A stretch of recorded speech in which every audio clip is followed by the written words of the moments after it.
কি দেখছো জয়া? একটা বাংলা ছবি। বাবা, কি করে দেখো বাংলা ছবি? শুধু প্যান প্যানানি আর ঘ্যান ঘ্যানানি। আমি তো ভয় দূরদর্শন খুলি না। আমি তো আবার কলকাতা দূরদর্শন ছাড়া কিছু দেখি না। তোমার বাপের বাড়িতে টিভি আছে?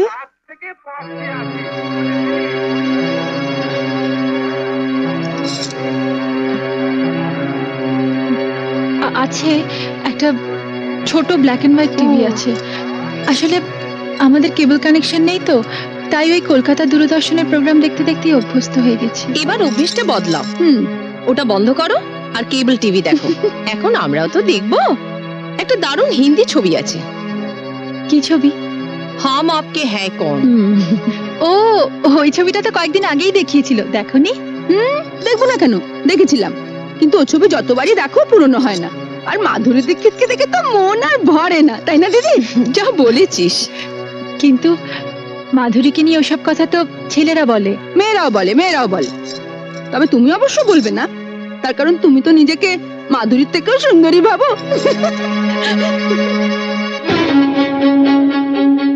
আমি ভাবি না মেজদি, তবে আমি জানি আমি কি। একেবারে পাতে দেওয়া যায় না এমন হতকুচ্ছিত আমি নই, তাই না? নইলে এ পাড়ায় যাদের বাড়িতে পড়াতে আসতাম তাদের বাড়িতে মা আমাকে দেখেই সঙ্গে সঙ্গে তার ছোট ছেলের বউর জন্য পছন্দ করে ফেলতেন না। আর শুধু কি তাই, বলতে গেলে একেবারে বিনা পয়সায় এক কাপড়ে শাখা সিঁদুর পরিয়ে এবারই ছোট বউ করে নিয়ে এলেন। কলকাতা শহরে তো আর মেয়ের অভাব ছিল না।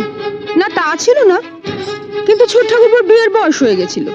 অত সামান্য রোজগারের ছেলের জন্য কোনো অবস্থাপন্ন ঘরের ডানা কাটা পরি তো আর পাওয়া যাবে না, তাই তোমার সঙ্গে বিয়ে দিয়ে দিলেন।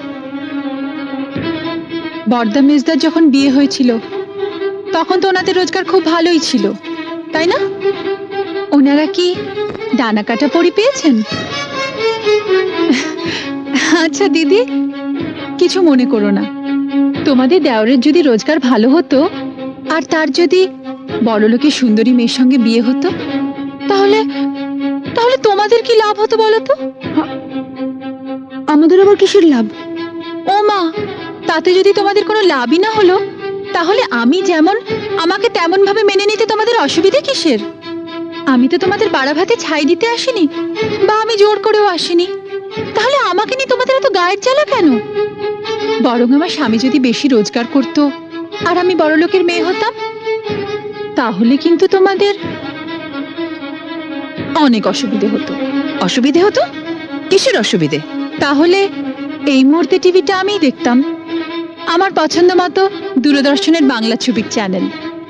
আর তখন তোমাদেরও আমার সঙ্গে বসে বসে ওই বাংলা ছবির প্যান প্যানানি ঘ্যান ঘ্যানানি দেখতে হতো, কারণ তখন তো তোমরা আর বড় লোকের বউকে চটাতে পারতে না। তাই যা হয়েছে ভালোই হয়েছে, সাপে বর হয়েছে, এইটা ভেবেই শান্তি পাও।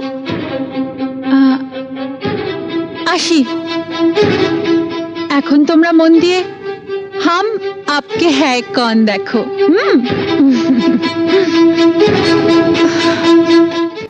তো হেই গাইজ, এজ ইউজুয়াল আজকেও আমার শ্যুট কমপ্লিট হলো রাত্রে 2:30টার সময়, মানে রাত্র 2:30টার সময় আমি আমার শ্যুট কমপ্লিট করেছি। সারাদিন কাজকাম করে রেস্ট করে এখন করবো বলে এখন আমার ভিডিওটা কমপ্লিট হলো। তো যাই হোক, তোমাদের যদি আমার ভিডিও দেখতে ভালো লাগে তো অবশ্যই লাইক কমেন্ট শেয়ার করো, আর যদি চ্যানেলে নতুন হও তো অবশ্যই চ্যানেলটা সাবস্ক্রাইব করো। আর এই ধরনের ভিডিও দেখতে হলে আমার চ্যানেলের পাশে অবশ্যই তোমাদের থাকতে হবে। দেখা হচ্ছে নেক্সট একটা ভিডিওতে। Bye guys, love you all.